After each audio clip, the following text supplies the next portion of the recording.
Hello and welcome to another episode of Shoot the Work with Lewis and Jason. No, this one is a very slightly it's slightly different because you can see our face, which is really odd. Hello, I am Lewis and that is Jason. I'm Jason, for Jason, reference, is the one that looks kind of like Fredo the Frog. and I don't always have this purple skin tone. I don't. I don't know what's going on, but I'm purple. But we'll roll with it. What are we So, talking about? on today's episode, we are going to be looking at AEW, All Elite Wrestling. So, we're going to take a wee look back over the last just over a year now. I think it's about a year and 1 month, 2 months roughly. Since Dynamite started. So we'll take a look back at their history. We can discuss it, go over what they have done, what they could have done a bit better, as is, the theme of the podcast. And then we're going to do something a bit different from what we normally do. Is we're actually going to look into the future. We're going to get our crystal balls. We're going to search, and we're going to take a look at what we think from where they are just now, where we think they should go. Yeah. Um, so yeah, with All Elite Wrestling, like I say, it's been roughly about just over a year that the Dynamite started, but really the whole All Elite Wrestling started before that. Um, with it originally being announced on the YouTube channel, being the Elite. Which obviously is made up of the Elite and friends, with the Young Bucks, Cody Rhodes, Kenny Omega, appearances from guys like Chris Jericho and whatnot, all the guys that all kind of work together quite closely in Japan.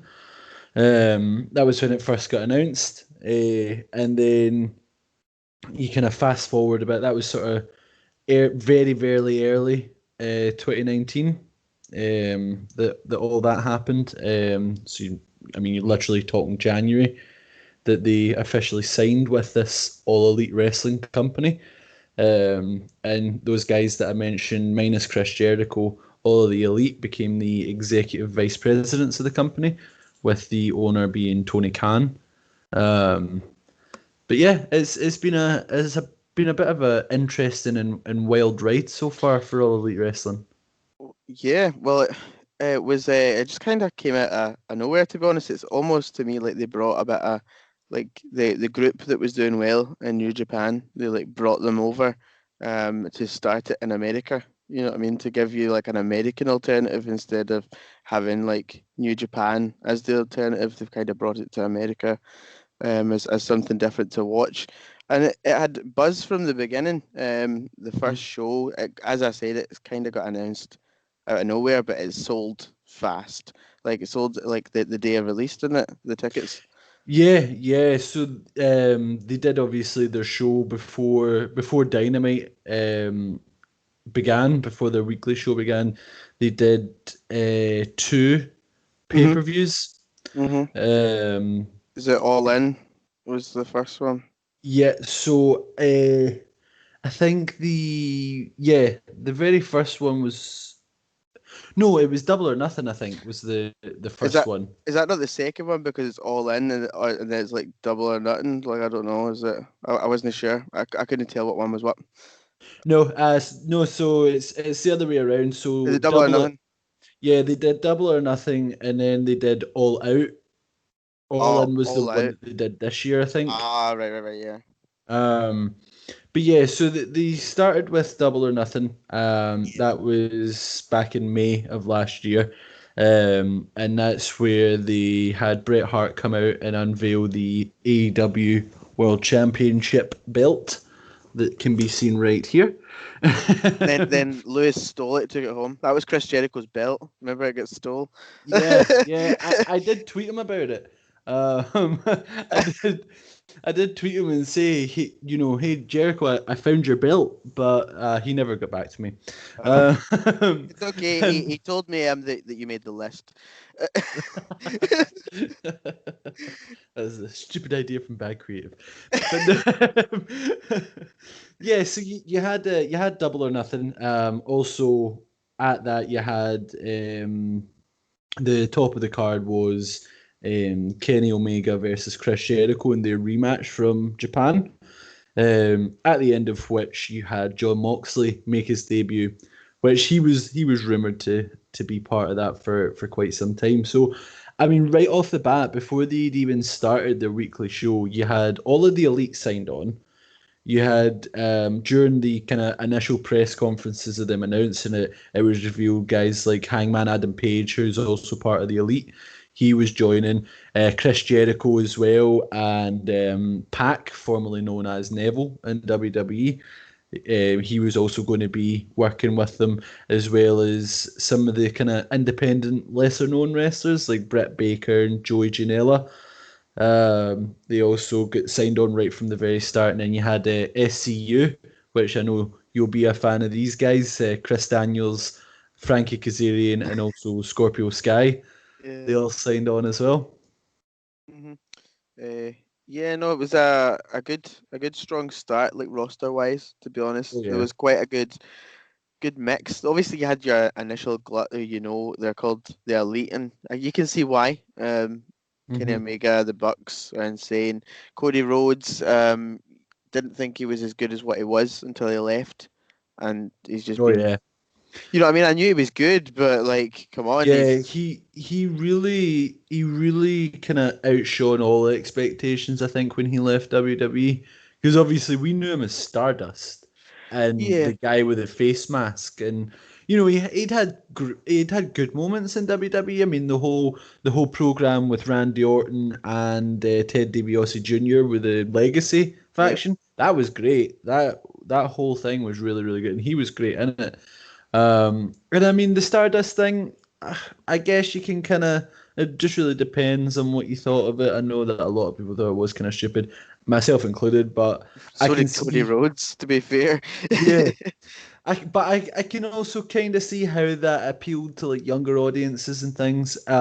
Yeah, I get y- why they came up with it as well. So it's understandable. I think he did try and make every gimmick that he got work. To be fair, he got oh yeah, dashing Cody Rhodes, and then they had the story where Rey Mysterio kicked him in the face and broke his nose, so he had the mask on. yeah. To be fair, I actually quite like that storyline. I thought that went quite well. The whole kind Yeah, of dashing Cody Rhodes thing was really, really good. And but then obviously when turned because I into think he did break his nose. That I think wasn't that wasn't like a storyline. I think he did actually break it. yeah, and then they turned it into a story where he was like he thought he was hideous, so everybody had to wear a paper bag and all this sort of stuff. It was so he had potential, but he was never gonna. I never thought he was gonna be like Cody Rhodes, like what we're seeing right now. Like, Yeah. um, Uh, yeah, Plus, then you have his wife, Brandy Rhodes, as well, I being seen, the chief brand officer as uh, well. I seen a bit of her, not too much, because Cody Rhodes did some TNA stuff just um, after WWE before AEW. It was kind of in between. He was like, Yeah, yeah, because he kind of went on a tour. Because I remember he turned up in What Culture Pro Wrestling as well. He wrestled there for quite a while, back when that was still a thing. And then he did the kind of tour of the Indies because he was in Impact, he was in Ring of Honor, and yep, then eventually he joined the Elite in the Bullet Club over in Japan. And I mean, I remember that was when I was just starting to really get into New Japan. I mean, Kenny Omega, I've always loved Kenny Omega, but I didn't really watch much of like New Japan stuff until Cody went over there because yeah. I'd been kind of following Cody going around the Indies, and when he went over there, that's when I kind of started following Japan, and the stuff they did over there with it being the elite and everything was fantastic. hmm Well, to be fair, I keep kicking myself because I should be watching more New Japan, especially I think I maybe missed when I should be watching New Japan because the Bullet Club to start with was amazing by the sounds of things to be watching, like uh, like Finn Balor when he was like Prince Devitt and even AJ Styles and like when they were all there, that sounded like a great time to be watching New Japan, and I'm kicking myself that I didn't watch it. Kenny Omega's rise as well. I mean, if there's one thing I can recommend to go and check out is Kenny Omega's sort of rise to stardom and kind of becoming the leader of the Bullet Club and stuff. It was Yeah. the whole thing was just fantastically Mhm. set up. But moving on from that, Yeah, moving on. obviously. What I was actually saying, what we ended up in a mad tangent what I was saying was that they had a strong start and a strong roster. Mhm, And I was saying that the Elite was a good glut to start with. Then we went crazy, started talking about them because we just love you guys.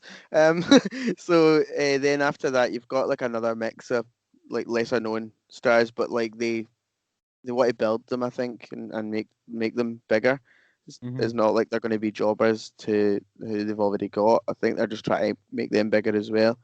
mhm. Um, Well, you had obviously from Double or Nothing. You then had a couple of smaller pay per views. So you had the first Fighter Fest, mm, which you had John Moxley defeat Joey Janela in an unsanctioned match. Among other things, you had like the Elite versus the Lucha Brothers and Laredo Kid. I don't know if I'm pronouncing that right. Just a couple of there was the sort of them finding their feeting. Then you've got obviously Fight for the Fallen as well. After that, where you've got the Young Bucks and versus Cody and Dustin Rhodes, yeah. which that was fantastic. Yeah, no, that was an epic match, and that one again took me by surprise. Like, I didn't actually like. Again, I knew Gold Dust was good, but I didn't know he was that good. You know what I mean?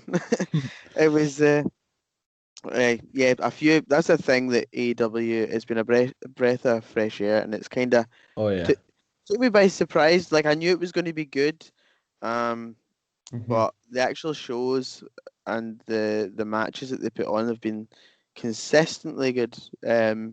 Hmm. I mean, the level's not really dropped, to be honest. Every time I watch it, there are a lot of spot fest matches, but Hmm. that's that's my jam. So, but yeah, they never fail with that either. Yeah. Um, what do you like? What's your thoughts on, like? Obviously, we're talking about how well they did and how much of a breath of fresh air, should I say? It's been. But is there anything like you thought like they should have been doing at the start that they've not really done? At the very start, there wasn't a lot. I think they kind of hit the ground running with how they started off, right up till the next pay per view with All Out. Um, everything that they did up to that point before the start of Dynamite was perfect. All the sort of announcements, the way that they were kind of conducting everything, and the sort of idea of wrestling by wrestlers. I Hmm. thought was as you say. I mean, perfect wording is a breath of fresh air. It was what a lot of people I think had been yearning for a long time. And like you say, I mean, obviously you have places like New Japan and things like that, but nothing is as accessible as WWE, which I think is Yeah, why their fan base is as big as it is. But when you then start getting the announcements coming through that AEW's weekly show is going to be produced on ITV over here, whereas you've got WWE who are on BT Sport, which you need a specific subscription for. yeah, ITV in the UK, for people who don't know, is free TV. You get that as a freeview channel. So even if you've not even got Sky, you can watch AEW, which I think was really cool. Um, and just different things that they were announcing and things that were kind of coming through and the way that they sort of built it all, I think was perfect. As I say, right up until their All Out pay per view, where obviously you had the very first ever AEW World Championship match with Chris Jericho and Hangman Adam Page, which again just phenomenal. That whole pay per view was just top tier pay per view. A bit of a story for you. I went up and watched it live. I think I invited you to this and you were busy. I went up to a casino, ironically enough, in Glasgow and watched it live with the Hooked On Wrestling event. Um, and just the whole night was just amazing because you had like your Kenny Omega versus Pac was amazing match. and the kind of the somewhat shock ending of Chris Jericho becoming the very first AEW World Champion. A lot of people thought it was going to be Hangman, and then you get the infamous a little bit of the bubbly. That that was epic, man. Everybody was saying that. It didn't even like matter who you were. Like everybody knew what it was. Like they didn't even know it was Chris Jericho. They just knew. Everybody was just running about saying it. It was amazing. Um, Yeah, Also, I'm sorry, but you just called me out for being busy and missing wrestling. And now everybody knows I do other stuff. I mean, I really should be watching wrestling. I really uh, should be. it's a fairly common theme, Jason. No, you can't miss wrestling. That's why we're here talking about it, because you can't miss it. breaking the third, breaking the fourth wall. That's a shoot. I know. He just laid the pipe bomb on me. But yeah, so like I say, I mean, right up to that, I think they were pretty much golden. I imagine you agree with that. Is there anything you would change? No, it's quite funny. It's like the only thing that's similar to AEW is what they were going up against in the end when Dynamite started, is that they went up against NXT, and that was the only thing that was even kind of similar. It's like Hmm. they took NXT and then took it up a notch, and it's amazing. Um, Hmm. but yeah, it's still early days. At this point, we're still only talking like the sort of 2019 stuff. Hmm. Uh, Well, yeah.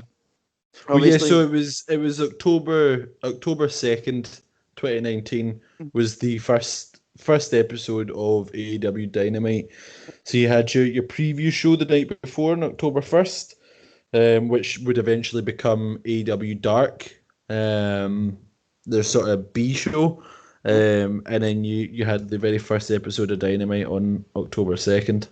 AEW Dark is very smart business.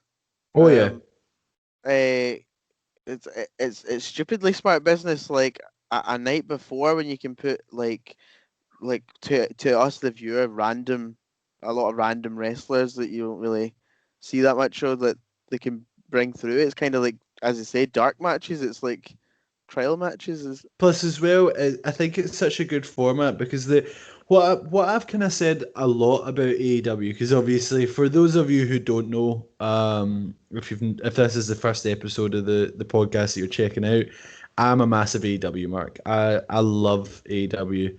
It's hands down my favorite wrestling show at the moment. And what I've always said with AEW is they take the criticisms that WWE get and they go, right, okay, so that's what WWE you're doing. People don't like that, so we'll do the opposite. And I think that's what they did with Dark, is people were constantly complaining about the wrestling show being too long. Like Raw's 3 hours now. So they have their 2 hour show on a Wednesday night with Dynamite, but then they have AW Dark, which is only 1 hour, and it's streamed on YouTube. It's not even on TV. So it's just if you want to watch a bit of wrestling with some of your favorite wrestlers, 'cause I mean you have guys like John Moxley and Kenny Omega, the Young Bucks, who compete on Dark. These sort of main event talent will have a dark match. mm-hmm. So it's a short 1 hour show that you can just watch whenever you feel like, and I think it's just a really really clever idea. Well, exactly as you put it. You don't really think of it that way. They took Raw's third hour and just played it like a different day. Yeah, yeah, exactly. It is like you say, it's such a sort of clever idea Hmm. Hmm. from them to do that. I think they really kind of Yeah, hit the nail on the head with doing that. because there's like for instance, just as an idea, the tag team that's just sort of came through, is it Top Flight? They're called. Top Flight, yep. Yep. They just kind of they're quite big now, and they're kind of starting to push them. But they started off kind of on dark. You know what I mean? So you Yeah, could pull these guys through. Like if you don't want to commit to them straight away or put them straight into a main storyline, they can go into dark. It's kind of like, as well as using like WWE's main event that they do. Like see, yeah. like when they had like Heat and all those kind of silly shows that they had, it's kind of like using it properly. Hmm. Because it's still a lot of people are watching it, and Hmm. they're still promoting it quite well as well. Yeah. Well, we touched on it there as well with them being on Wednesday nights, and I mean you can't really go over the history of AEW without bringing up the Wednesday Night Wars as they've been come to known. Yeah, so that this was obviously they made the decision to go on. I think originally the plan was to be Tuesday Night Dynamite Hmm. because they actually got the trademark for Tuesday Night Dynamite, so that was what the original plan was because there's no other wrestling on a Tuesday. But then the decision was made to put it on a Wednesday at the exact same time as NXT, which I think it was a brave decision by them, I'd say. Hmm. But I don't know if that's maybe where they kind of hit their first hurdle, perhaps. I mean, they pulled in good numbers and consistently they are beating. You know, if you've heard anything about Chris Jericho recently, you'll know he's the demo god, the key demographic. They're always winning that every week. But I feel like going head to head with NXT on a Wednesday night, it Hmm. does sort of limit their audience because they could have the combined number of NXT and AEW. If they were on a Tuesday, they could potentially have that combined number on their one show if they were the only show on that night. That's one way of looking at it, I suppose. But I think they're trying to be competitive. Mm-hmm. Um, I mean, like that is one way of looking at it. You're right because they like instead of having that choice, just like they would have it like the full like amount of people that would watch wrestling. But they want to be sort of competitive. They know, I think that they know that they're not the same. They're not the same as SmackDown, and they're not the same as Raw. Mm-hmm. Um, but they're very similar to NXT. So I think it's kind of a way of competing against WWE without going head to head. Because if you fight them head on, that you're just going to get like they're just going to trounce you, and you're going to end up out of business like everybody else. Um, See, I don't know because I personally I do disagree with that because I think the problem with them going head to head with NXT is because the products are so similar hmm. that they'll have a very similar fan base. So that's what I mean with that sort of fan base that are religiously watching NXT live every week. Yeah. That is the same sort. Those people were the fans of the same sort of wrestling that will sit and watch AEW every single week. Yep. Like take me as a perfect example. I love NXT; it's my favorite of the WWE, and I love AEW. Hmm. But with Raw and with SmackDown, I can't remember the last time I sat up and watched a full Raw live. I'll watch it the next morning, or usually I don't even watch it. I just watch the highlights. I read the results online. So I don't know. I mean, I get why they didn't, but at the same time, I think it actually could have worked if they went head to head with Raw. I think they could have beat Raw, to be quite honest, because I think they would have hit their numbers big time. See if they were on at the same time, they were an hour shorter, and they went head to head with Raw. I think they could pull the majority of numbers Do you know away from what's Raw. crazy about that though? What's crazy about that is that it would be odd that the ratings would look really strange as well, because they would be 2 hours and Raw would be three. Hmm. So so you would either have people that start watching Raw like for an hour, and then they all leave and they go to AEW on hour two and three. Like there's this mad drop off. Like, Yeah, well, I think that actually probably would have been the best plan for them is have AEW start an hour into Raw, because then Mhm. by that point they watch the first hour, they're like, ugh, I'm not really feeling Raw tonight. Oh, AEW's just coming on. I'll flick over and see what they're doing. And then if they then start smashing out the park, I reckon they could have, because obviously there is a majority, well, not a majority, but a large portion of AEW's viewership figures that don't watch Raw at all. So they'd already have them in the bank. They'll Yeah. already have a set amount of people who are going to watch it regardless. But then I actually think they could pull a lot of numbers away from Raw over, and I think it would have been more successful than going head to head with NXT, just because they are such similar products. Well, to be honest as well, it's like it's not that I actually hate WWE because it's what I watched my whole life. But like it might actually, if they did compete with Raw and that started happening, then Vince McMahon would start booking the last 2 hours of Raw like really, really well. Um, Yeah, and it would might give them the kick up the ass to actually have good like he would probably have like massive main events. It would be like you know what it's like that would start happening, and then it would be like, oh, come and watch like Drew McIntyre in a cage match and all this kind of stuff. You'd be like, yes, this is what I'm yeah. talking about. Because this is the thing is with going up against NXT. NXT are already consistently pretty good. Hmm. Whereas Raw had been really, really floundering, especially about the time that Dynamite started. Yeah. So I think if they'd went head to head with Raw, yeah, it's like you say, one or two things would have happened. Either WWE would have heavily stepped their game up with Raw, or AEW would have just overtook them and skyrocketed by them. Hmm. Which, to be honest, I think I know which one's more likely. That AEW would just shoot up and leave Raw in its dust. I know. But I think that though, if history tells you anything, it's like that might happen, and it might yeah, be great for a while.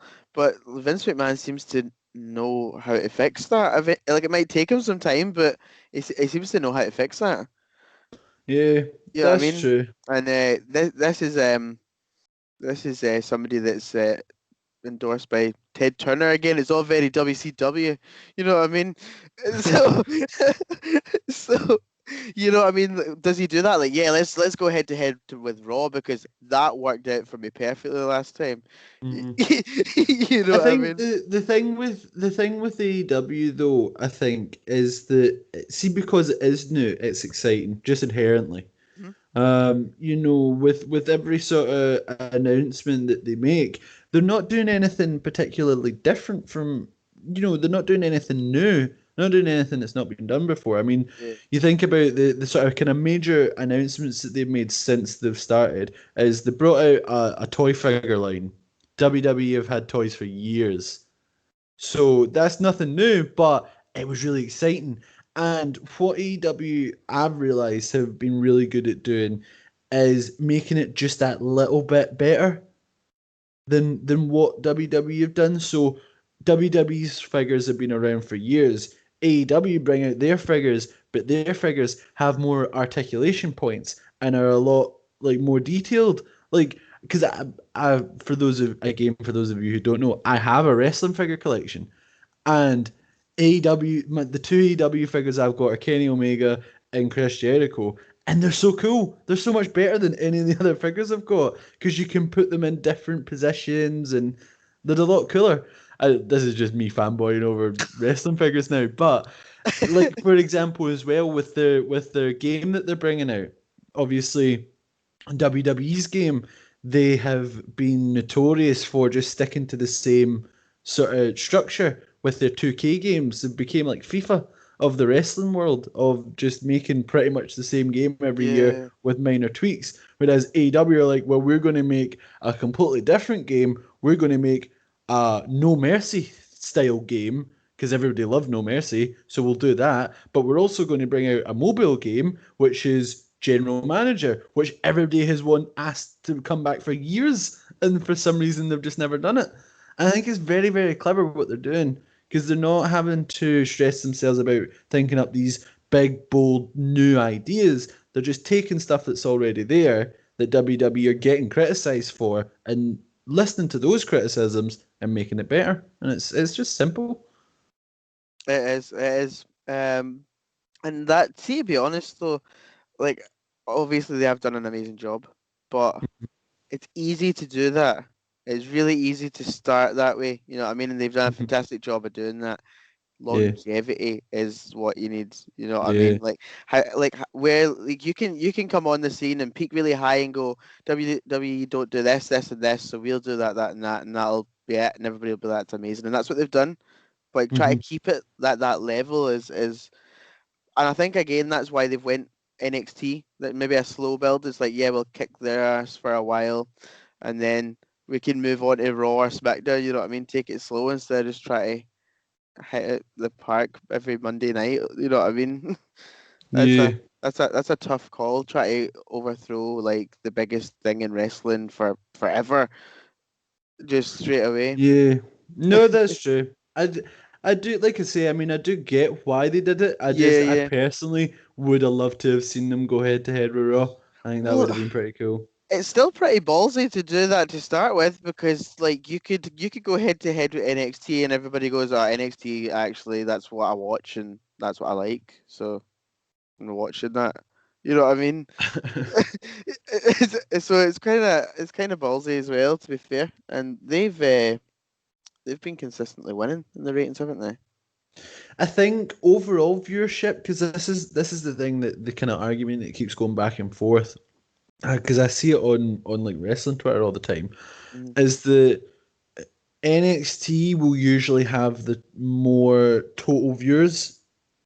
but in the key demographic of the 18 to 49, I think it is, if I'm not mistaken, AEW are consistently winning. So that's where the whole um, Chris Jericho's Demo God and MGS ratings ruler was kind of came from, was that they were saying, well, the demographic is more important than total viewers because we've got the people that are going to spend the money. Yeah. Um, which is true. It's that is the sort of demographic you want, are people who are going to spend money. So I think it was Eric Bischoff that said that about you need to turn ratings into money. You need to Right. turn Yeah. like the viewers into buys, because you can have all the people in the world watching your show, but if they don't buy anything, they don't buy your pay per view, buy your merchandise, buy all this other stuff, then you're not making any money. Yeah. But the demographic that NXT have got, is it a younger demographic? I think it's older. I It's think older. their main demographic is the over 50. The over 50s. I never actually thought that because like They get all the sort of demographic. They do get numbers in all the demographics, but I think yeah. it's just their ratings. I personally don't really know too much about how Yeah. ratings and That's stuff really work. weird. Yeah, because I was going to say, I was like, if they're getting like younger people watching it, then that's gold. If you just fire out a lot of toys and stuff, but Yeah, I think no, I think it's more older people they're getting watching NXT. wow, they're watching. They're like people that liked wrestling back in the day, and then that reminds them of that. You know what I mean? It's not like that's the people that are like, I don't like this Raw and SmackDown. It's rubbish now, and they've seen it NXT. I liked it better um, when The Rock was doing stuff. That's like those guys. but yeah, so back to going over the sort of the history of it. Yeah. Obviously you have the Dynamite debuts and they kind of start producing that every week. Chris Jericho just absolutely fucking kills it Hmm. every single week. He obviously forms the Inner Circle, which is made up of Jake Hager, um, Sammy Guevara, and Proud and Powerful, and Santana and Ortiz, which again, absolute gold. Every single week, he was bringing out a new T-shirt with something he said that turned into a meme.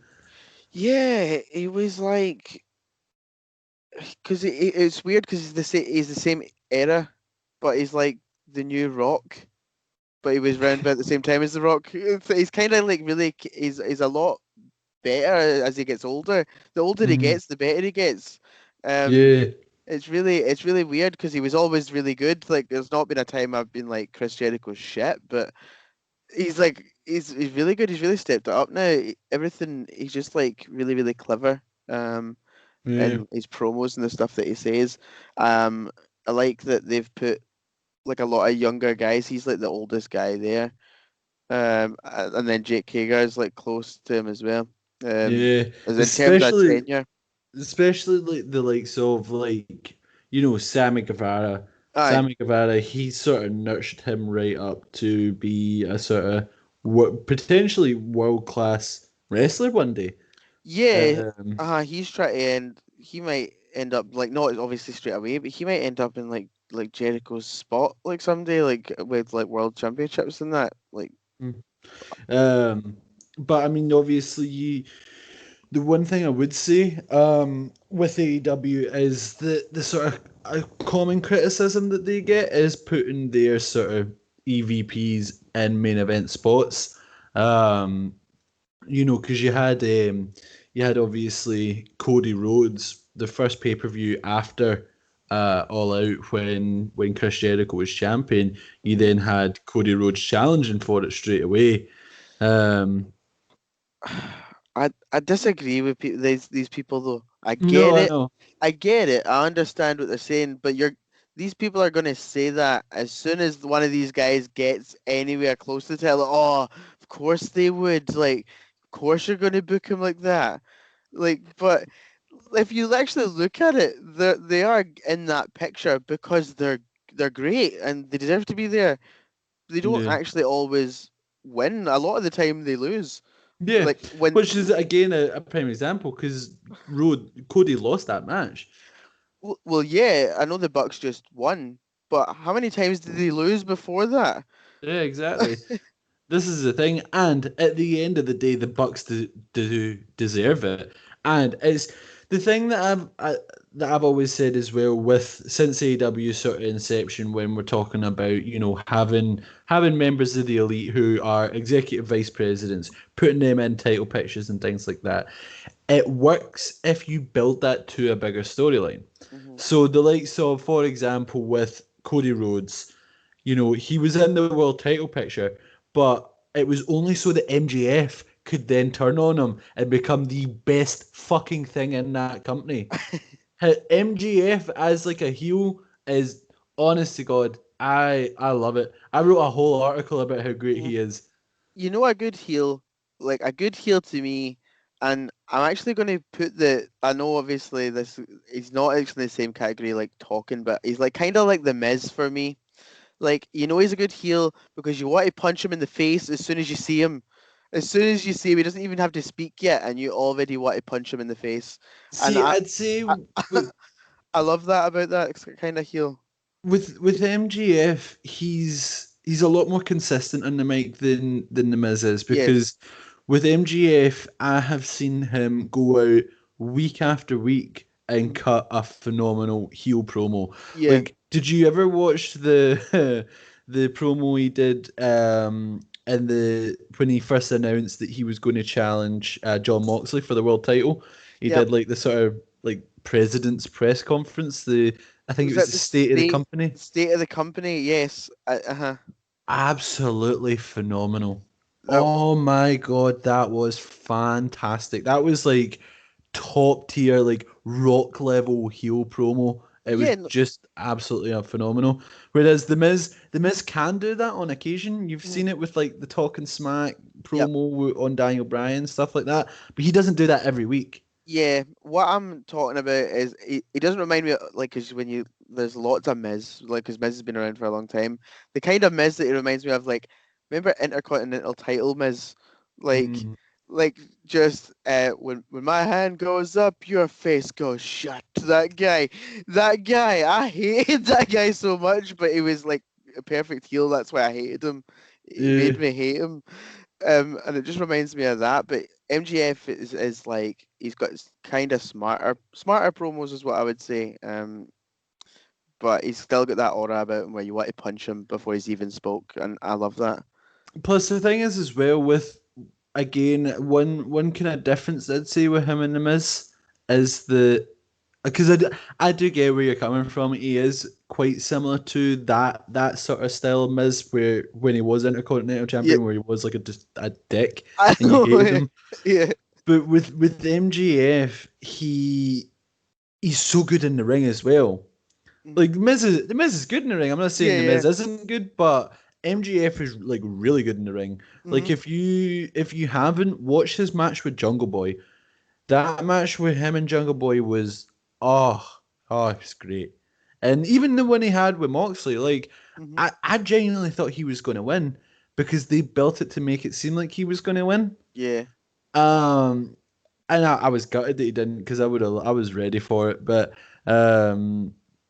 Yeah, his matches are really, really good as well. And I think putting him with Jericho is just the perfect decision, to be honest, because I think if they, what it seems like they're going to do is eventually have MGF lead the inner circle, and I think he's going to just excel in that role. I think he's going to be absolutely brilliant doing that because him and Jericho are very, very similar as well. Like with Jericho's current character, Yeah.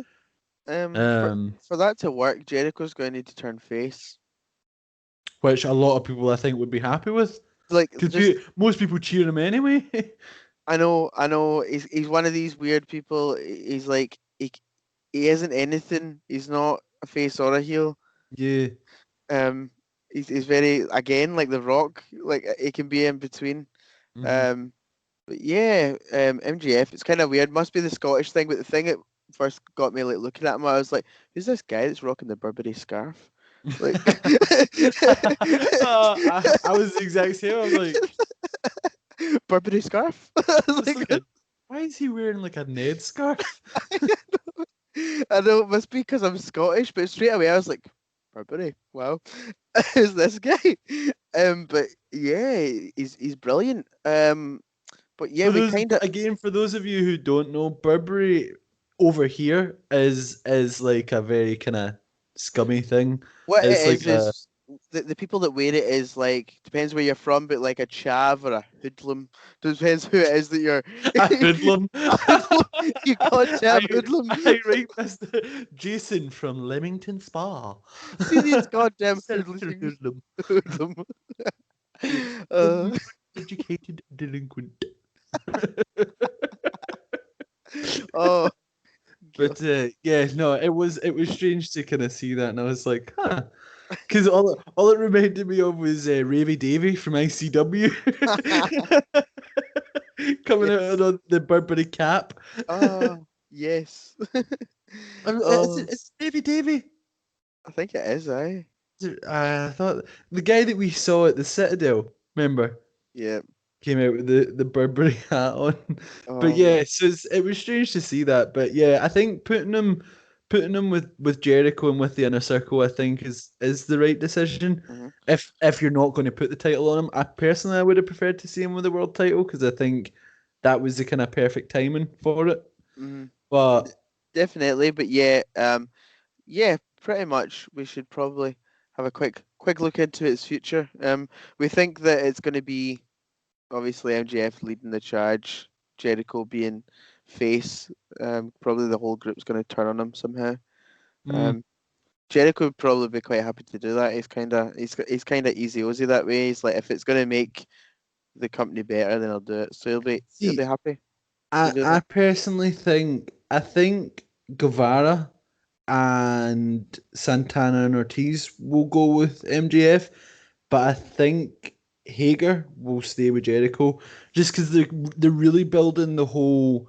No matter what, Wardlow and Hager really just don't get on at all. They Mhm. hate each other outright. So I think Hager will stay with Jericho. And plus, it means that Jericho isn't going to try, because obviously, if they do like a feud, Jericho's not going to try and take on that full group on his own. Yeah, I think he'll still have Hager with him. yeah, Because, see, especially like, I think they've been sort of building to that with like having obviously, because they had him and Guevara as being like best of friends for ages, that they were yeah, really, really close. But then they've had Guevara go off and do the whole Matt Hardy program, and Santana Ortiz were there with him but Jericho wasn't, and Hager wasn't. And recently, what I've noticed is that any tag team matches they're in, it's always Jericho and Hager together. yeah. Jericho is always teaming with Hager, whereas he used to always team with Guevara. Yeah. So I think Guevara, Wardlow, Santana, and Ortiz will make up the inner circle of MJF, and I think Hager will stick with Jericho personally. Mm. Um, or what we could end up doing is they might just split it down the middle. Yeah, Guevara sticks with Jericho, and it's 3-3. You know what I mean? Or 3 and 4. Oh, is it? Oh, there's And a. he's in Wardlow. Because you're forgetting Oh what yeah. Wardlow's still there Oh, yeah. as I. well. Mhm.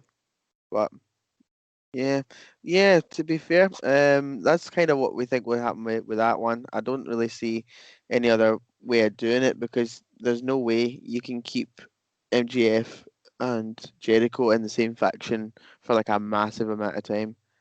Um, Hmm. they've got to, something's got to happen.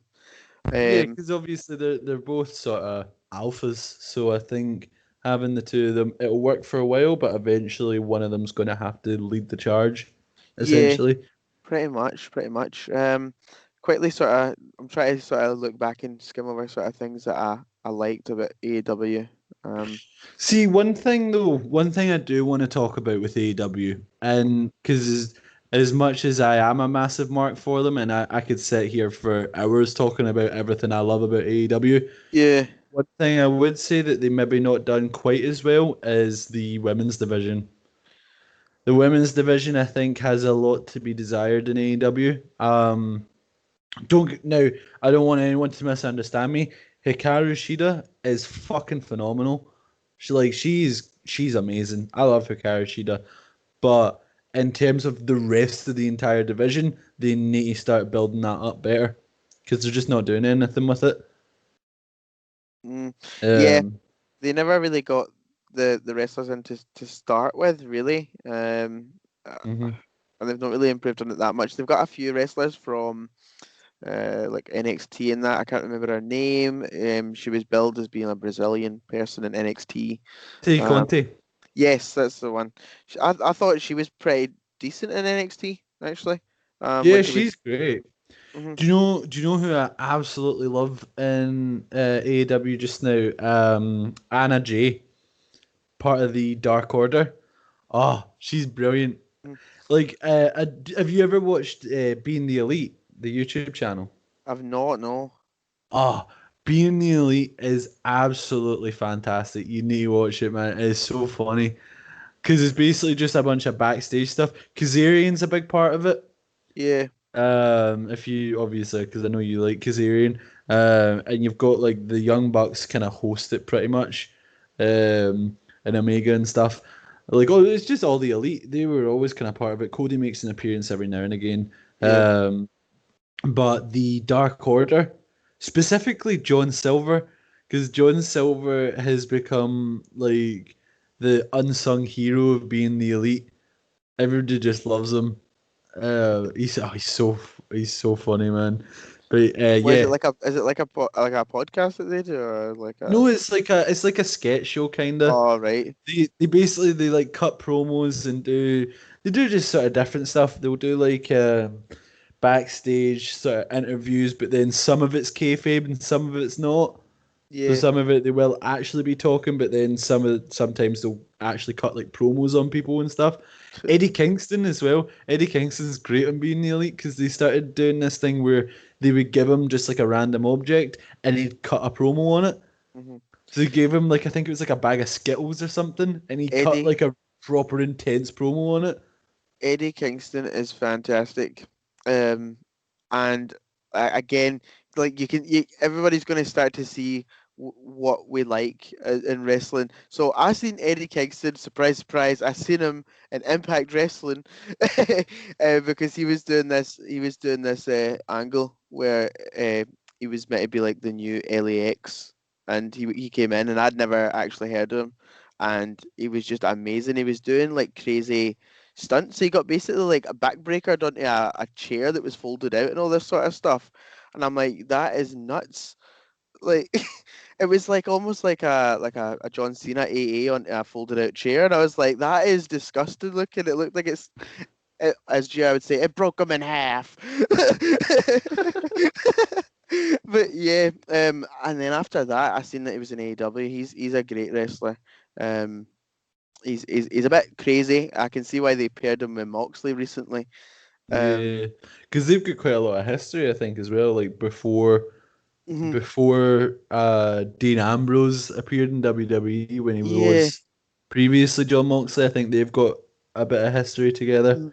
because was the Eddie Kingston Moxley match, was it not like one of those matches that had everything in it? Like if you thought of a weapon, they had it in it. Yeah, the finish was disgusting.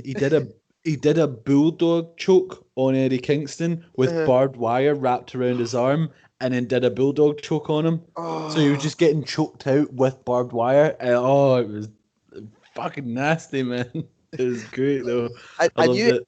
as soon as I heard that they were wrestling, and I was like, I knew straight away it was going to be one of those types of matches. I was like, this is going to make you think about ECW or something. It's going to be bad. ECW, ECW. Yes. I'm trying like the things at AEW that I was going to say there that I I don't like that we spoke about like like off podcast should we say is that everybody's in a group. Yeah, yeah. There is a lot of factions. hmm Um, everybody because we were talking about how great it was the inner circle story. That's all great, but everybody around about them that's not in this inner circle story is in their other sort of group, and they're either fighting another group or they're having fights inside their group. It's kind of or and sometimes with like the elite, they can just go wherever they want. They do what they want whenever they want. They just like split up for a while, and then suddenly they're buddies again. But they're all still this kind of group. I'd like to see more sort of guys that are just them, just in it for themselves. Like some maybe like some sort of destroyer healer or something that's just killing everybody. It doesn't matter who you are. uh, no, no. I see. I don't know. Personally, I disagree. Just because it's a very New Japan thing to do, the whole Mm-hmm. sort of faction thing, and I personally I kind of like it. The only thing I don't like is when the factions sort of overlap each other. Mm-hmm. Because, like for example, with Cody Rhodes, so Cody Rhodes is still part of the elite, Mm-hmm. but he never really appears with the elite anymore because he's got the Nightmare family, which he's the leader of, which also kind of. But the Nightmare family originally was just the Rhodes, so him, Brandy, Dustin. Then they brought QT Marshall in, but then all of a sudden the Gun Club are in it, and it's like, well, why the Gun Club aren't they part of that? I mean, it's a stretch to say that QT Marshall's there, but to then just randomly bring in the fucking Gun Club. Yeah, it was just weird, and I don't know if I'm guessing Cody's still part of the elite because they've not like kicked him out of the elite or anything. But That's what I mean, though. It's kind of like he's going to do all this stuff with the Nightmare family, and then just out of nowhere, like it's going to be something like Kenny Omega's getting like beat down or something, and then Cody Rhodes comes out and saves him out of nowhere, and he's back to being elite. It's kind of you can kind of that's what I was saying. Cody Rhodes does what he wants. Cody Rhodes doesn't care. He's like, I'll do what I want. I think what they've done so far though with the TNT Championship, just when we're talking about Cody Rhodes, Yeah. the TNT Championship, I think that was pretty cool. I don't like the belt personally, just No. because I don't like the whole colored strap thing, and I heavily shit on the Universal Championship when it was revealed as having a red strap. So I'm not allowed to like the TNT Championship because then I'd just be a total hypocrite.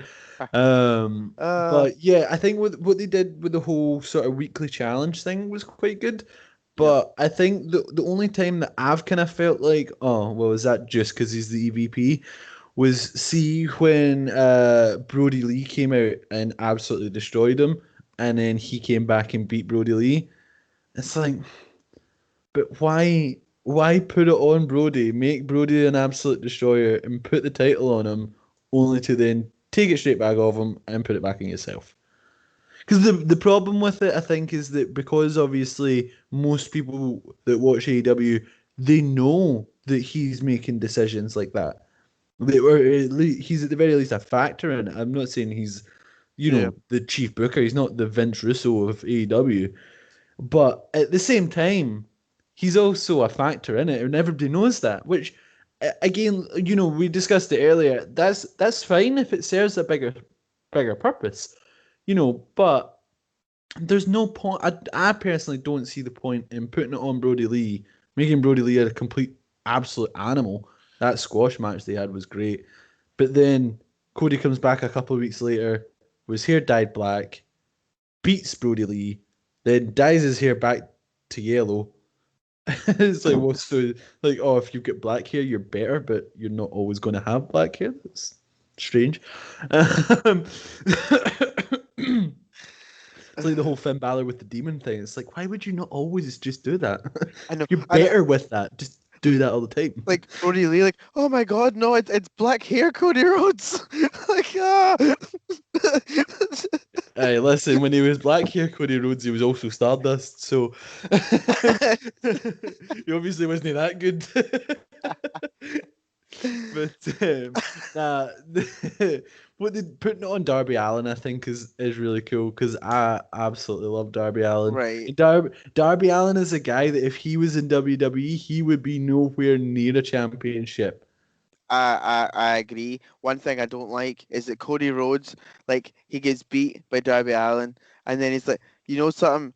I don't even care. Like, I'm not even going to attempt to get it back. Okay, like, See you what? guys, I'm going home. I know that is what it was. He got beat by Darby Allin. He was just like, well, I didn't want it anyway. Okay, like, See, it was strange, right? Because with AEW, I think they kind of bounce about, and like I like it to an extent because it does keep things unpredictable. hmm Because I mean, they had Cody lose the championship to Brody Lee, hmm which made you think, right? So Brody Lee is going to be an absolute monster and start defending the title. He defends it against Cody, and Cody wins it back. So you're like, okay then.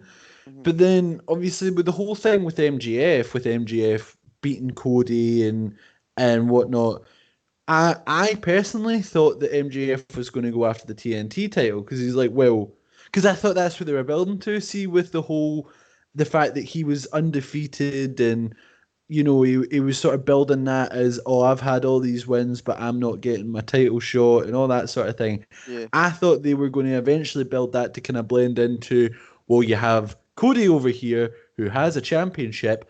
I've beat him, so let me face him for it, and I'll take it off him. I thought that was what they were building to, and then they yeah, didn't.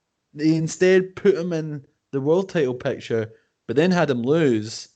So then there was not really any point because all you've did is ruin his undefeated streak. When I mean, I think we all know MJF is eventually going to get a world title because he is really good. yeah, But I don't understand then the point in having him lose. Why would you not put him in the TNT title and have him beat that? But like when Cody, like you say, when Cody lost it to Darby, he then comes out and says, "Right, well, Darby's beat me fair and square, so I'm not going to challenge for it again just now. Instead, what I want to do is I want to fight MJF again." So like, all right, okay, so we're going to have the MJF rematch.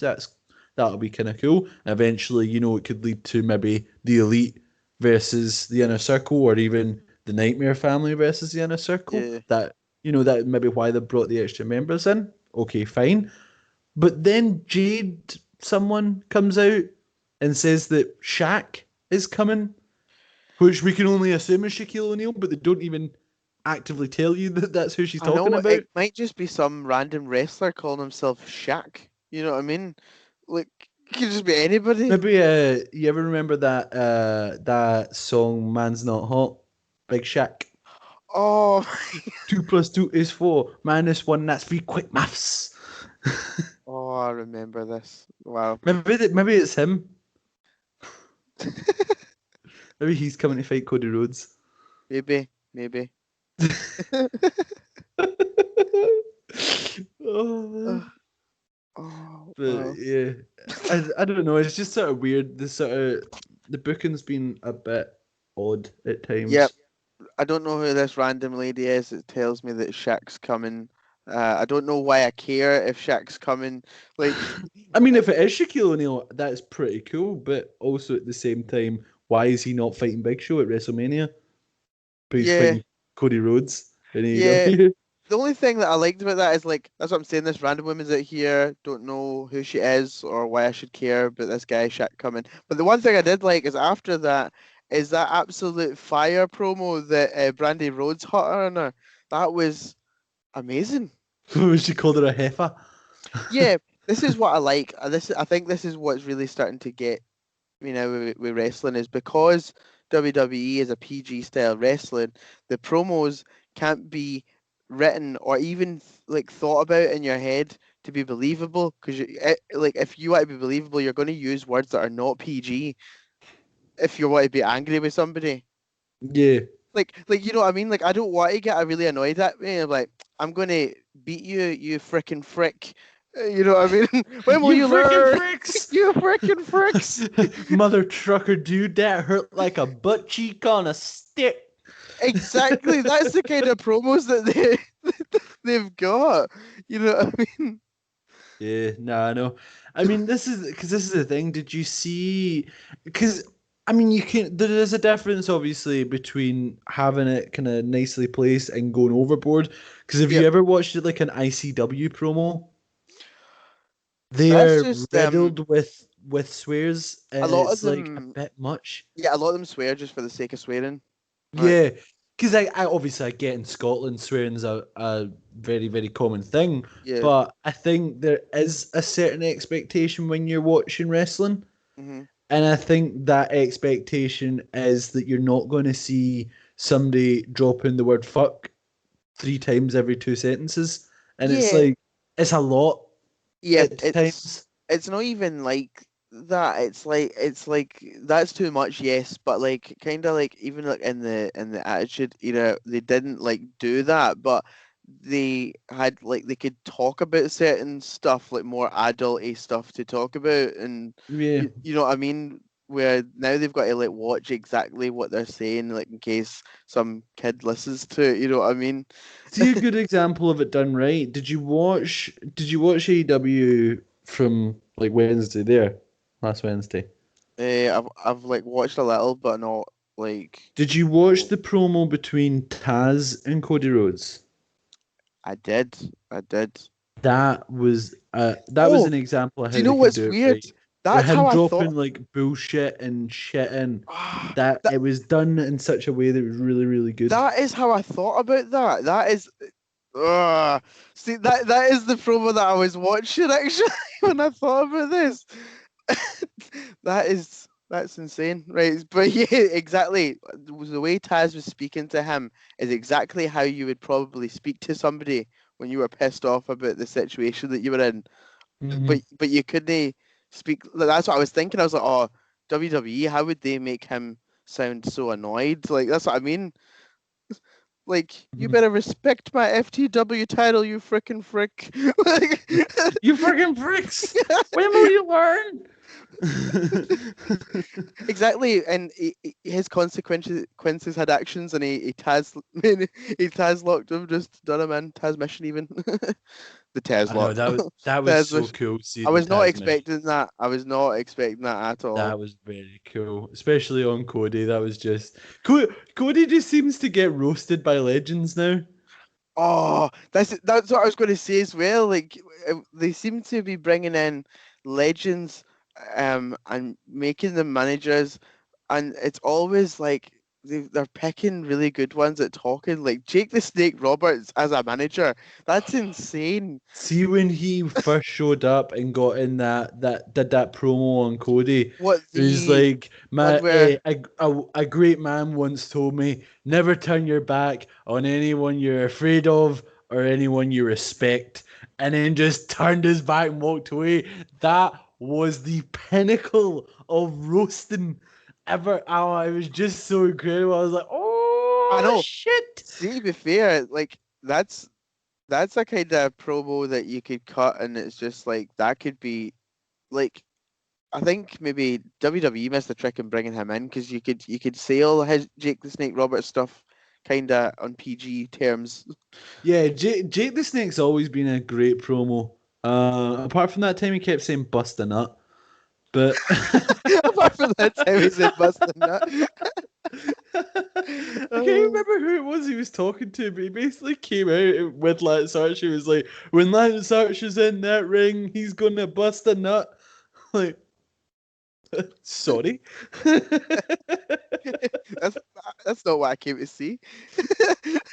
Oh shit! I'm watching the wrong fucking channel. This is like late night TV. Jesus. What does AEW stand for again? All day, every day, wanking. Um, All day, every day by myself.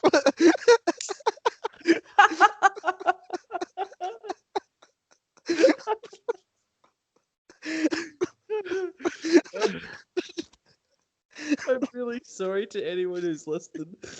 Oh man, this has took a turn, but this is why we do this. This is why we've started recording this, guys, because you can actually see the idiots in action. Oh, Oh, did I tell you as well, by the way? Just on the off chance, MGF actually has been listening to wrestling podcasts and reviewing them on Twitter. So could you imagine he listens to this, just like, what the fuck are these guys talking about? oh, but let's see. Does we've just said how great he is? You know what I mean? So it's all good. It's all On good. the off chance, yes, MGF, you are pretty cool. You're a pretty swell guy. You're all right. I think he's better than alright. He's no bad. I think he's better than you, and you know it. So anyway, as anywho, um, things that we're seeing is loads of groups. Uh, the WWE guys they brought in. Uh, because that's the thing, you want to find a fine balance because you know WWE guys are good, Yeah, you but don't want to become the new WCW. no, or like you know what I mean. As the when if this is the first show that you've watched, then you'll find out soon that I'm a TNA guy. My time was slightly before AEW, so I'm like I've watched this sort of stuff happen before, and I've seen mistakes happen. So I don't want that sort of stuff happening again. I can't take it. God damn it, not one more time.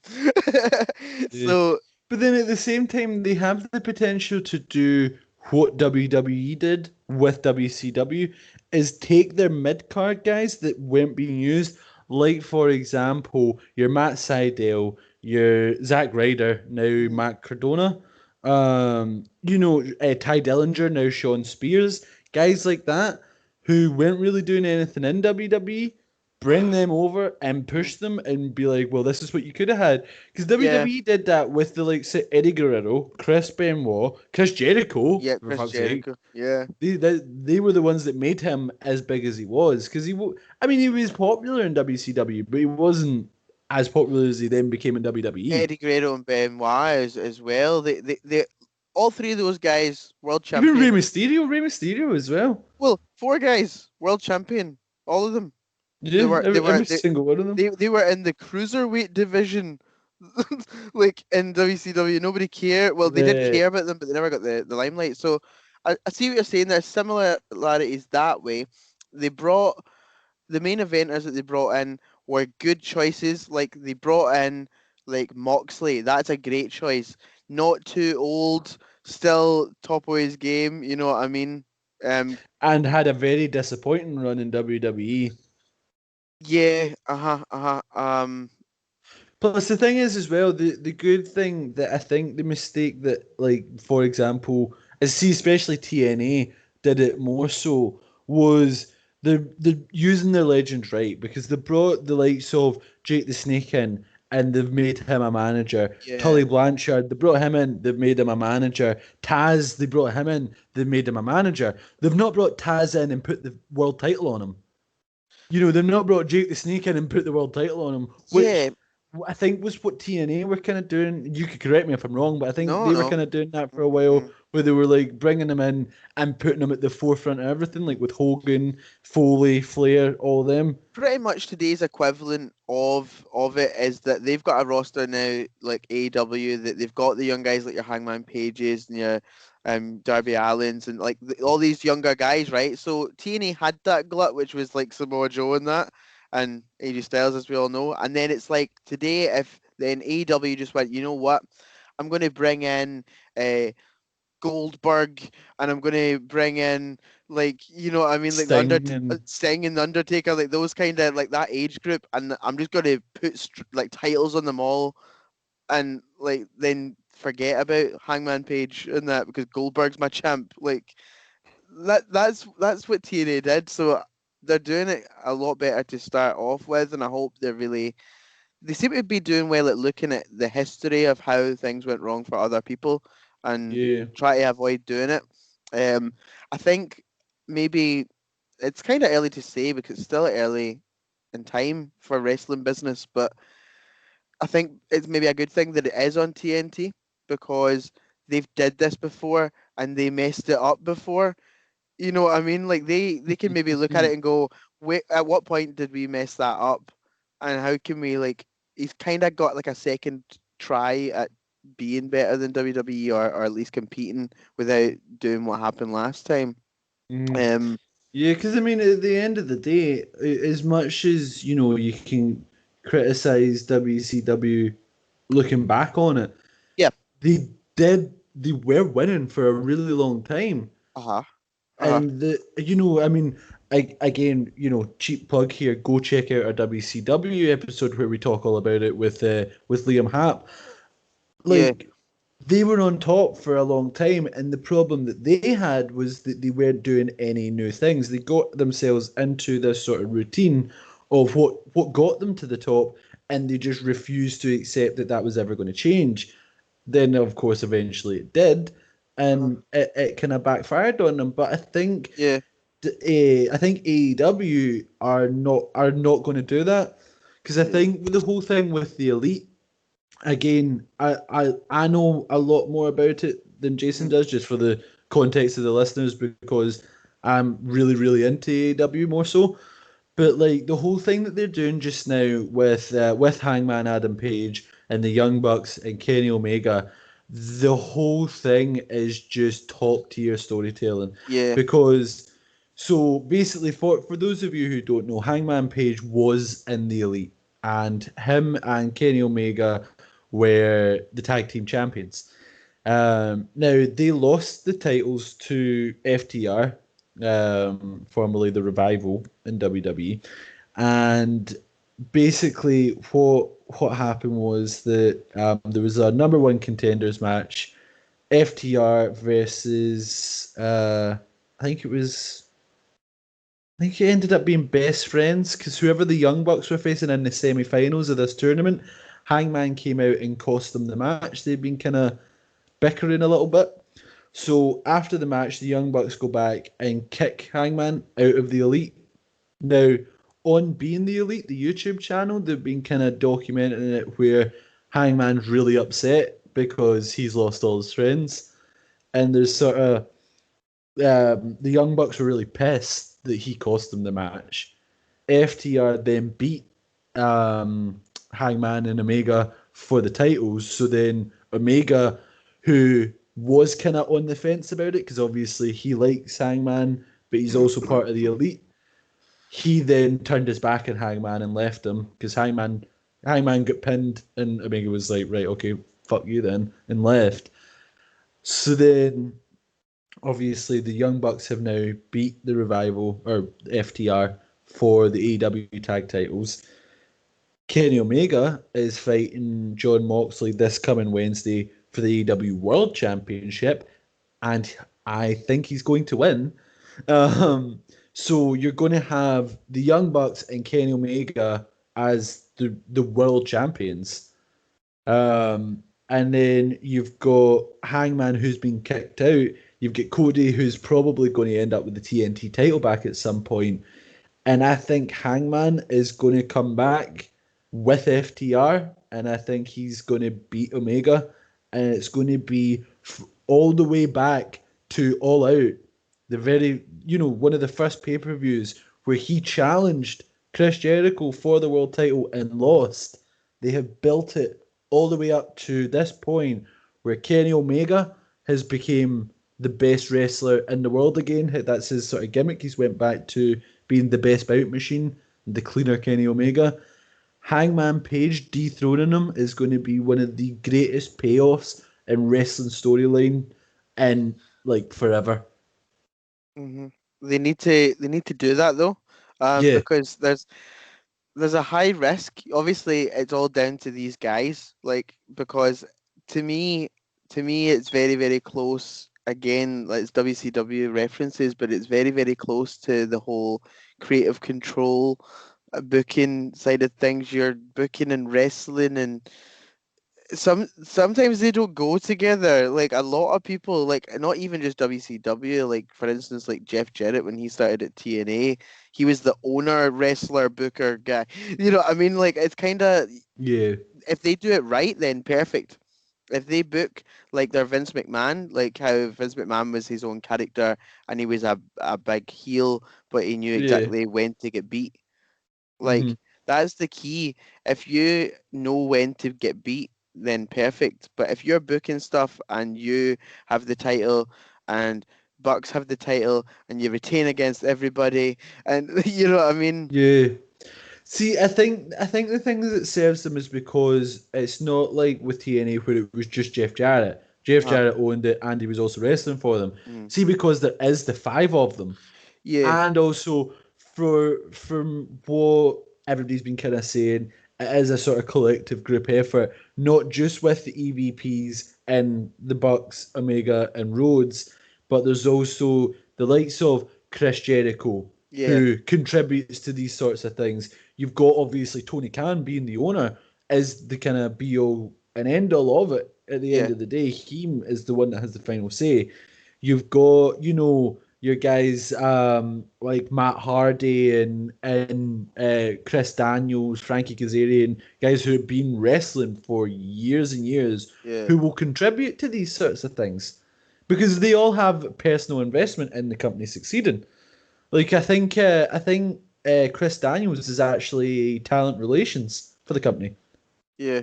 That would make He's sense because that guy has been wrestling, like I think when you look back, like I think I seen a thing that was on, it was actually it was like WCW or something, and Chris Daniels had hair and you know what I mean, I think this is like early 90s, you know what I mean, like before even I was watching it. You know what I mean, he's having tryouts for WCW. I, I'm like, this guy is still wrestling at a high level. see, It's because I mean, even like some of your sort of like smaller names, well not smaller names, but like less well known names that are in that company that I again have been wrestling for years. Guys that we spoke about, like Eddie Kingston, for example. I mean, that guy has a wealth of knowledge that he can offer. well, yeah. And Uh-huh. although he may not be in official capacity, he's Mm. still there. He's still, these guys Yeah, are all going to be talking to each other. So yeah, he can, they can all sort of help each other make the company succeed, which I yeah, think is where WWE are kind of lacking, is yeah, because they've got TV show writers writing their show, and it's been well documented the process that goes into if a wrestler wants to change something about their character. They need to be constantly requesting meetings with Vince McMahon, and they need to pitch it to them, and try, and 9 times out of 10 it gets shot down, and it's like because it's their idea. What they'll do is they'll take it and they'll change it so that it's their idea, and just things like that. And it's like, well, there's no point in doing that though, because these guys have been wrestling for years. They know how to write their own characters. They know how to book their own matches. They know how to do all these things. So just let them do it. yeah, And I mean, it's something I've said tons of times on this podcast and in articles on Hooked on Wrestling. Cheap plug. Um, just let them do it. Just let them do what they want to do. Give them the finish and let them book it, and it will thin out the weak. The people who don't know what they're doing can then get the training they need yeah. from the people who do know what they're doing, and the people who do know what they're doing can produce something incredible. Well, yeah, that's the thing here. WWE are trying to maybe create like a formula for like the perfect promo, Hmm. and then it means that in a way anybody can be a star if you learn the moves and then you have like these formula promos. It means that Hmm. I can be the top guy, and then suddenly you can be the top guy, You know what I mean? And then wee Jimmy down the road, so next top guy after me. You know what I mean? Like because like you know what I mean? Like Yeah. if I suck at promos, let me show you that I suck at promos and then I'm not the top guy because your promos are clearly better than mine. You know what I mean? Like Hmm. that's But how this is you had it like back in the day. Like we had yeah. like The Rock like seen as he was burying people, but he was just good at promos and the other guy wasn't as good at promos because they're writing their own stuff. But this is the thing, because this is how you create legends. I Mhm. mean, it's something that people have said about WWE for a while. Is that when was the last time we had a Stone Cold level star rise up, or a Rock, or an Undertaker, or these sorts of guys that are having legendary careers? Who would you say other than maybe Seth Rollins?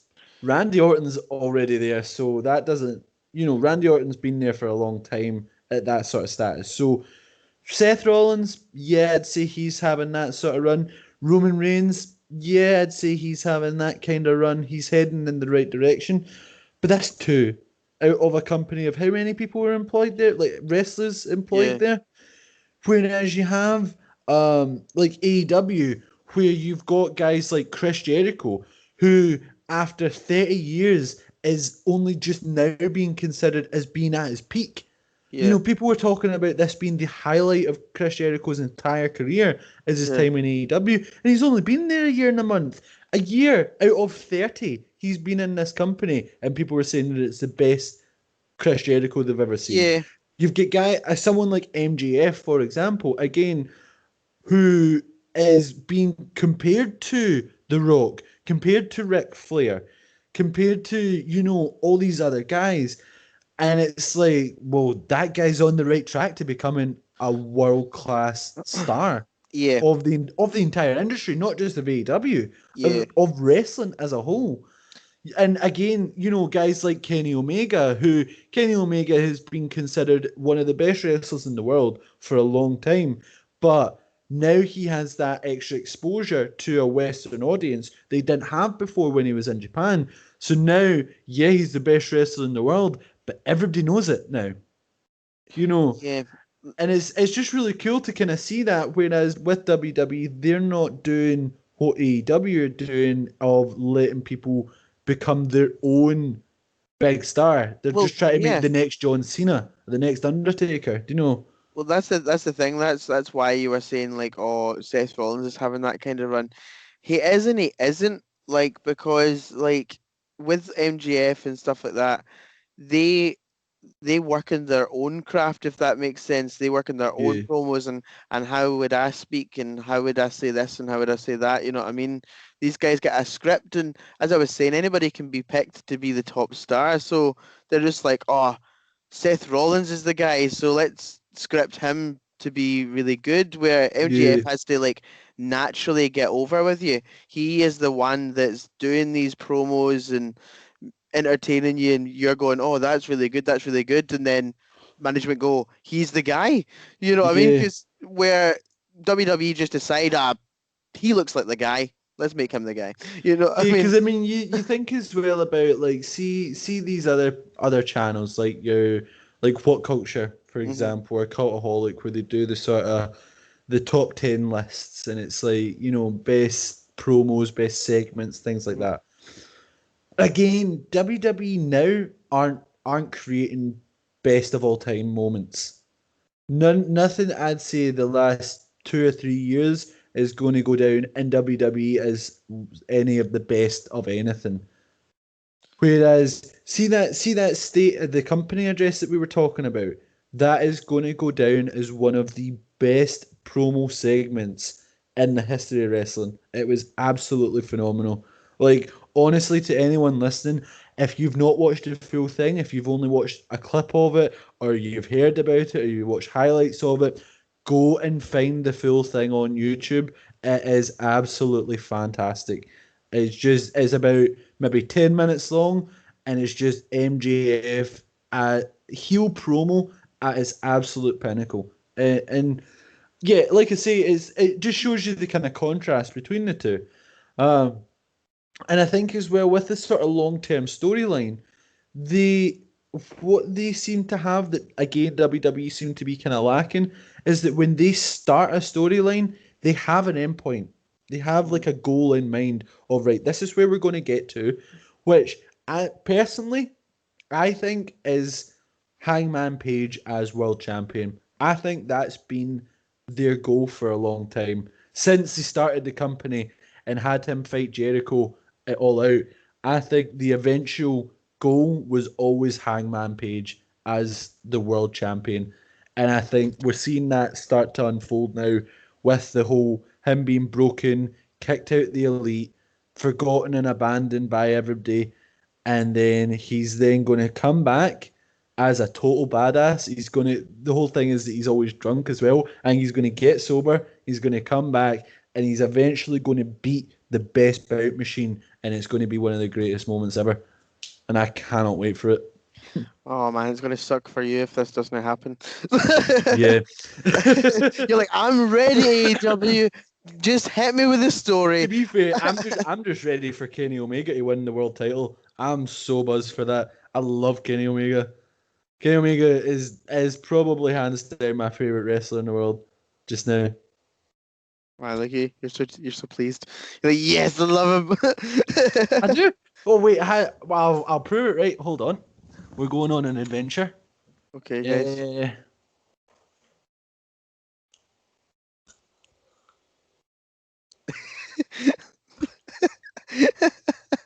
That is going to be our Twitter picture from now on. And also, Ooh, a little bit wait, of the bubbly. hold on. I'm going to sit back down. Oh man, honestly, it turns out that we could talk about AEW all day. We've not even had the scratched the surface on the old stories, and not even. Oh my god! He's got his hat and little scarf. Look at his little scarf. His little scarf and his little hat. I've got the jacket as well, but it's a pain in the ass to put it on him.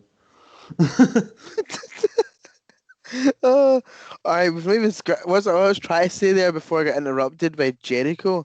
It was that we've not even scratched the surface on like even half of what's good here. But I think the general consensus is that we love it. It's hot as with a bang.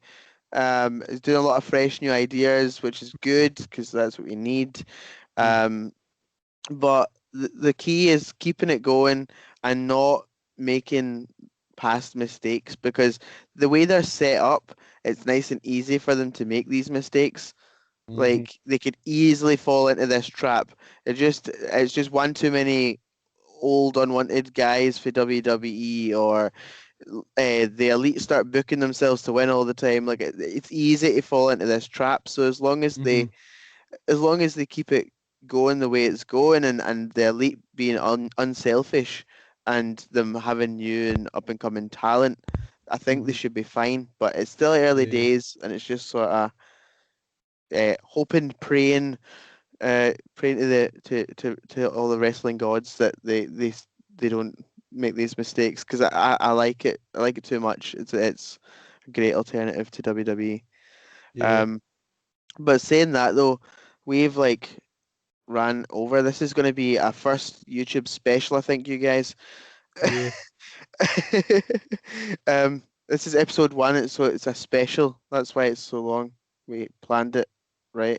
It was. It's going to be on Spotify too. So wherever you're Yep. listening, we're going to start being on YouTube now, just to give us a bit extra exposure and stuff.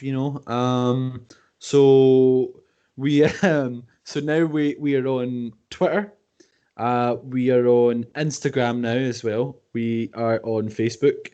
We're now on YouTube. We're on Spotify. We're on Podbeam. We're on Apple Podcasts. We're on Alexa Podcasts. If you have anything that you can listen to podcasts on, you can find Shoot the Work. I actually, Jason, this is a bit of news for you as well because I've not even told you this yet. I made a TikTok account for us as well. So now that we're doing videos, we can start clipping it and putting it up on TikTok and everything. Wow. We'll be on Uh, all platforms. All platforms. You'll be yep. able to see Shoot the Work. Pretty soon you'll be seeing Lewis TikToking with these little Jericho figures and his Omegas and that. It's like do do do do do. I really want an MGF figure. I want because they're bringing out the season two of the All Elite Wrestling figures. So I want MGF and I want Hangman Page. Those two are really cool. Um, I think MGF comes with the scarf, the Burberry scarf. Maybe I should just get myself a Burberry scarf. I don't think he'd sit it. Well, maybe let us know Dude. what you think. Maybe next episode I should just rock on with my Burberry scarf. But yeah, if you've been listening to us on Spotify so far, and you're listening to this episode on Spotify, and you want to see what we look like, and all that sort of stuff, come on to our YouTube channel. It's Shoot the Work. You'll be able to find us on that. Yeah, basically we're just trying to get as much exposure as possible. We love it. Uh, yeah, we need that attention. We want more numbers.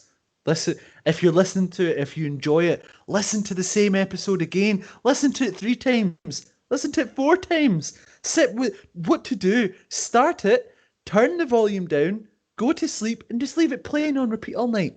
So then we Mhm. get like 10 views from that. That's Sometimes I like to watch the podcast on like multi-screen, you know what I mean? Like run it on the laptop, it's on a TV streaming, you know what I mean? I've got old exactly. multi-screen going You on. can see the good thing with us being on so many platforms is that you can listen to all of our episodes at once. You can listen to this one on YouTube, listen to the last one on Spotify, get True. one up on your Apple Podcast, get one up on Amazon. Get our clips up on TikTok. Get Oh man, exactly. If you want to plug even more, you can watch all these while wearing a Shoot the Work t-shirt. Do you know that? You can wear a Shoot the Work t-shirt. It's on Redbubble. Just search Shoot the Work and you'll see our logo. You can get it on a t-shirt, a mug, a hoodie, a different kind of mug, a sticker. See There we that go, right that's a there? sticker. It's on my phone. Shoot the Work with Lewis and Jason. If you want to represent your favorite wrestling podcast, check it out on Redbubble. Shoot the Work. Right, it's definitely my time to do it. Do cheap plug. Oh man, Uh, but I honestly think, as I said, as we could talk about this for hours and hours and hours, because there's lots of content on AEW. But as I say, we generally just love it. I think, and we want it to do so well. It's like our wrestling love child. We just need it yeah, to we do need well. we needed it to go well.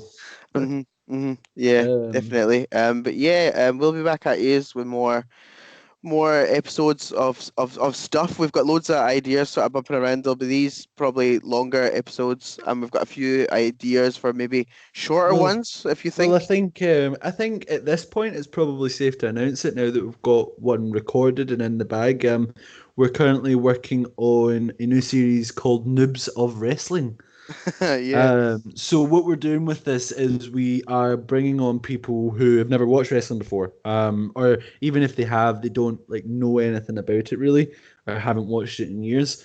We're bringing on people and basically going over various storylines. So we'll be going over things like the higher power. That was the first episode that we're doing is the higher power. Different things. We're Yeah. going to kind of look Lots at. of If you've got the any suggestions, the whole kind of idea is crazy, stupid storylines. So if you have any suggestions, please let us know Yeah, in the pretty comments. much. Yeah, the idea is going to be we're going to take a noob of wrestling and we're going to blow their mind with some crazy, quirky story that just isn't normal in any sort of daily life. And just, But yeah. also for anyone who happens to be listening to it, because I know that a lot of people who listen to our show are mainly our friends and family who don't actually watch wrestling. If any of you want to be on this, please let us know because you're more than welcome to be on it. We're happy to have anyone to come and appear on the show. So yeah, if you're interested, let us know. Give us a message on Yeah. the Facebook and And as stuff. is everything is Skype right now, especially with these times. Even if you're just a listener, even just go onto our page and just ask, and I'm sure we'll be more than happy to do a Skype. You know what I Yeah. mean? We're Anybody? always happy to have guests on because we know that how me and him can always raffle on quite a lot. So if anyone else ever wants to be a guest in the show, please just give us a shout. You're more than welcome to. But yeah, anyway, I think that about wraps up all we have to kind of say just now about AEW. I'm looking forward to seeing what they do because I've really enjoyed the last year and months of it, and I can't wait to see where they go from here. Yep, so that is our version of state of the company, right? So I've been Jason, And I have been Lewis. and this has been Shoot the Shoot the work. Work. Woo! Do, do, do, do.